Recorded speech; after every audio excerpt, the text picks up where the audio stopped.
All right, let's shift over to the backfield here. Check out these names. Give y'all a moment to catch up. I already touched on Aaron Jones as being one of the biggest surprises to me this offseason. Barring like a blockbuster trade, I'm talking about a signing. I didn't see Green Bay extending him coming. I just didn't. I thought, if anything, if he was sticking around, it'd be the franchise tag. That didn't turn out to be. Hence the surprise, at least from my perspective. Looking around here, guys, did any of these moves either surprise you or stand out as being the best move at the running back position so far? Um, yeah, go ahead, Paul. Oh yeah, I was gonna say I agree about Aaron Jones. It was I don't know, that was a tough one. It was surprising, but not surprising, kind of in the same way because I know they obviously he's been a big part of their offense, but just throwing out the 4 year, $48 million number, it's a big number, and I think like you said, with running backs, the way the running backs are these days, it's just not. I don't think it's smart to pay running backs big money. I mean, you look at a guy like Jamal Williams, you could argue he was just as productive of Aaron Jones most of the time. Besides, the only real difference is maybe Aaron Jones had a couple of bigger plays because he's got that breakaway speed. But are you going to pay $12 million a year for that when you're already up against the cap because of Aaron Rodgers' contract and you're trying to get more weapons as it is?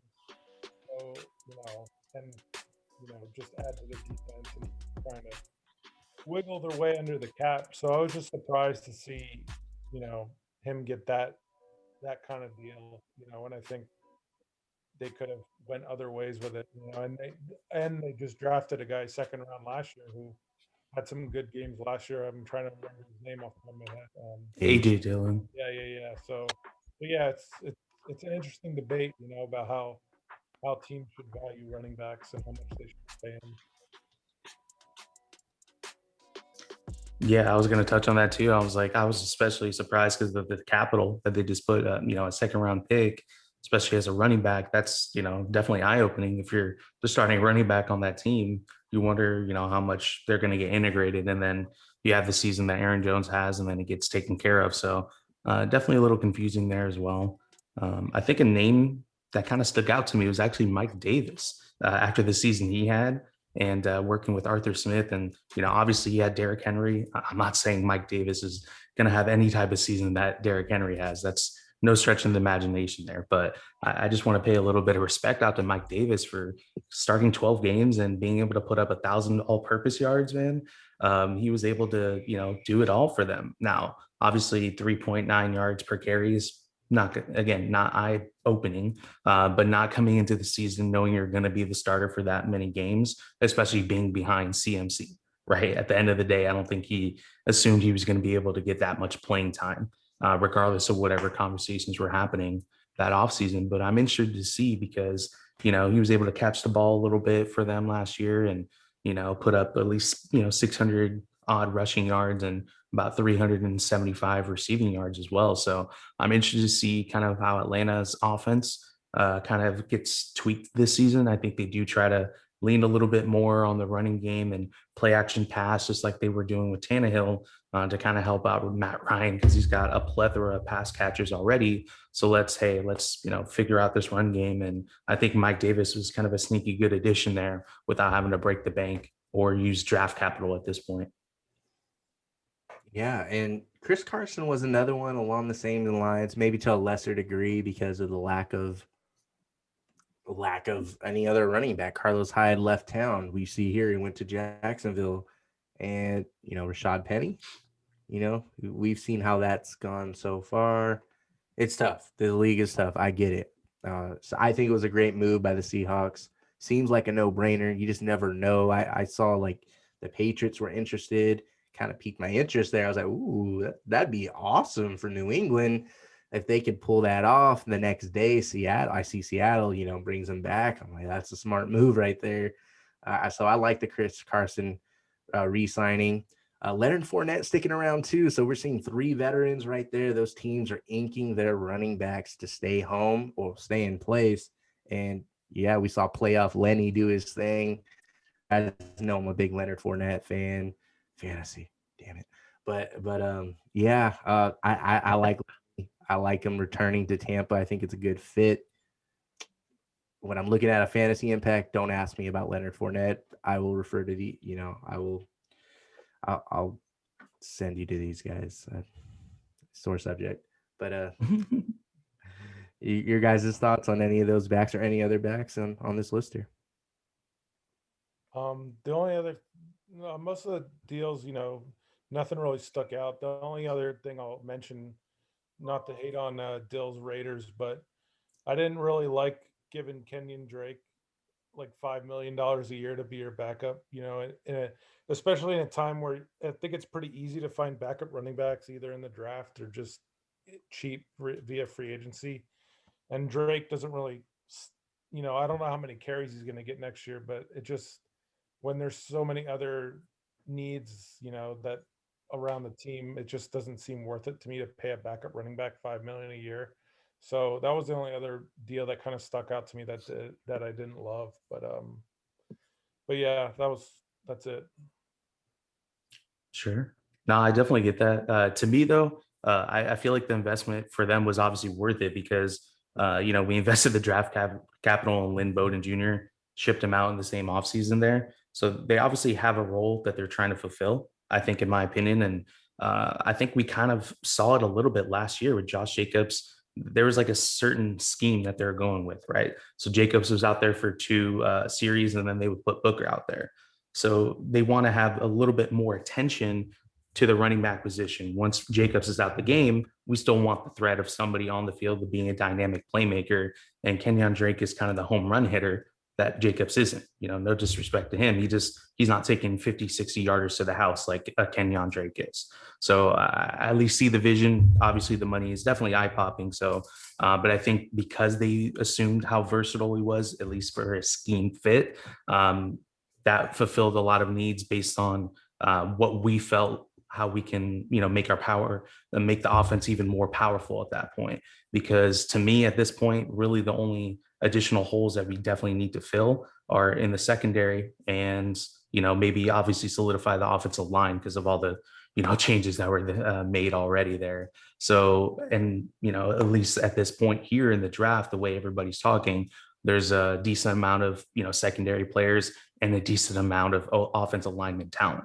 So I can see why they were like, hey, let's spend the money here. We believe this is a versatile weapon. But I definitely, I get it. It's not ideal to pay a lot of money to a running back, especially when we're paying Jalen Richard $3 million as well. And then Josh Jacobs is making pretty good money on his rookie deal, being a first round pick. So a lot of money invested in the running back position now when we shed a lot of money off the offensive line. So we'll see how that works out.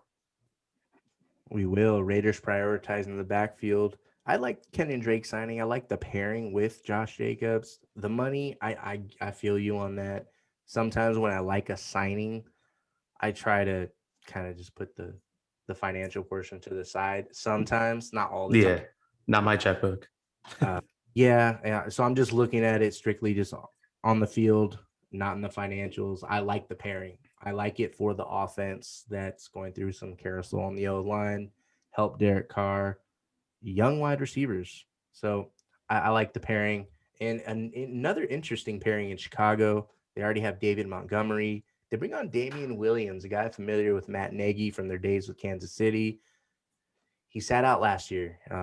Players had the opportunity to sit out with COVID and all that. And Damian Williams was one of those players. If we can turn back the clock a little bit, in 2019, he had almost 500 yards rushing and another 200 receiving, 7 total touchdowns that year. And then he had 6 more scores in the playoffs on that Super Bowl run. And, he should continue to see between 20 and 35% of touches that he got on average in 2018 and 2019. I see a similar role there.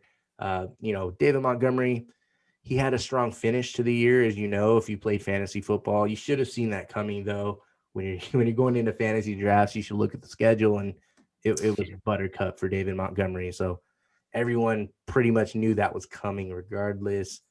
And yeah, so I see, Raiders and Bears prioritizing the backfields there. Jamal Williams to Detroit. We mentioned that briefly earlier. He's joining DeAndre Swift. One thing that really had me scratching my head was Houston, who has David Johnson. They're like, yeah, let's sign Mark Ingram, and then let's sign Philip Lindsay too. What do you guys think is up with that? Just like their linebackers, they just signed like 50 of them, right? I mean, I like the two names that they brought in, but I'm with you. I don't know what direction they're trying to go with at this point. Seems like a lot of mouths to feed, which again, that could be a good thing, right? But I don't know. I have no idea how those touches are going to be distributed at this point here. Yeah, same. I don't know. The Texans are in a bad way right now, Yeah. For a lot of reasons. So yeah. Yeah. Trying not to kill him right now. But yeah, I'm not seeing it. I know. I hear it. I feel it too. If we're looking for an RB2 that has an opportunity to be a fantasy savior, so to speak, there's always those guys every year out of the blue that may not start day one, comes in and kind of saves your team if you're the guy that scoops them up off the waiver wire. Mike Boone in Denver, with the, he takes Philip Lindsay's spot that we just talked about, darting to Houston. And, Melvin Gordon, it's not like he's been the guy to show the best availability in his career. I know he's good. He's still the better back. Mike Boone, he might have a chance, though, to be one of those guys that no one sees coming, that you pick him up and, you're starting him every week just because that's what Denver's going to do. And they're going to give him the ball because he's that guy that's just there. Got the hot hand. Yeah. I mean, Paul, you don't see that? No, don't like it. I mean, I think you're reaching a bit, but it might work out for him. It might not. He hasn't really got the opportunity to show much of anything yet. So it's probably going to mean more playing time for him, obviously, because Dalvin Cook is a beast, and then they have Madison, who's been good too. So I mean, yeah, it's great for him to get away and get to a place where he'll actually get to showcase his skills a little more. Yeah, maybe they value him a little bit more. I just found it odd. I don't know. I just like Lindsay better, like overall as a player. Yeah. So that's why I didn't understand why they let him go. But I like Mike Boone. He was able to step in. I'm sure some, like you mentioned, some fantasy owners from a year or two ago were happy with some of his performances to step in, steal some touchdowns. But I don't know. We'll see. They still need a quarterback out there, though. That's true. They do.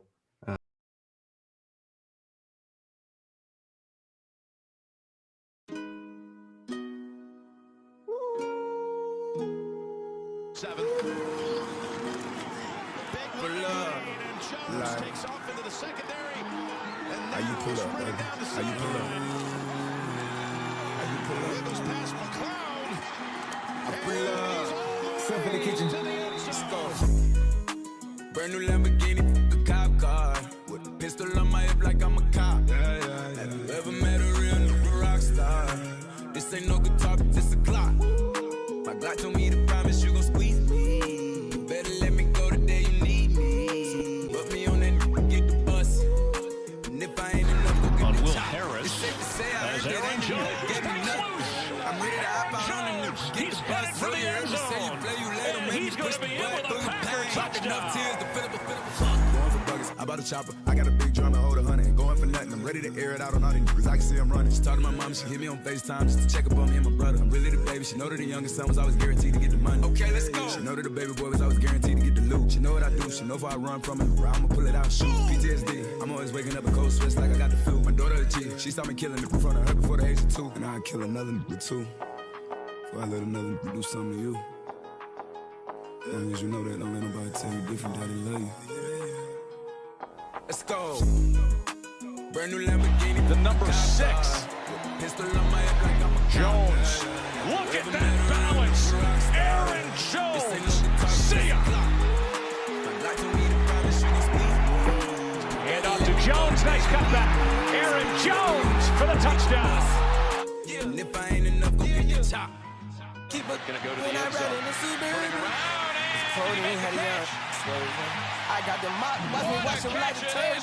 And I'm ballin', that's why it's diamonds on my What an dress. I adjustment don't at the outside end. and flip the block back Touchdown, Green again. Bay. Yeah, I told him pop them in left and alongside it. Yeah, he's in his Deep block, down got in me for right Jones, in and he his makes the block. catch at the You 25-yard can't line. cross me. Skirts the sideline. I get lost in the wind. If he talking on it, y'all depend. Dolls and take his chin. Maybach SUV for my refugees. 5 blocks in the hood, put money in the streets. I was solo when the ops called me at the gas station. Had it on me 30,000, thought it was my last day. But they ain't even Little want flip no here to smoke. Jones, gets a If I had block. to choose it, And murder, what she Jones want.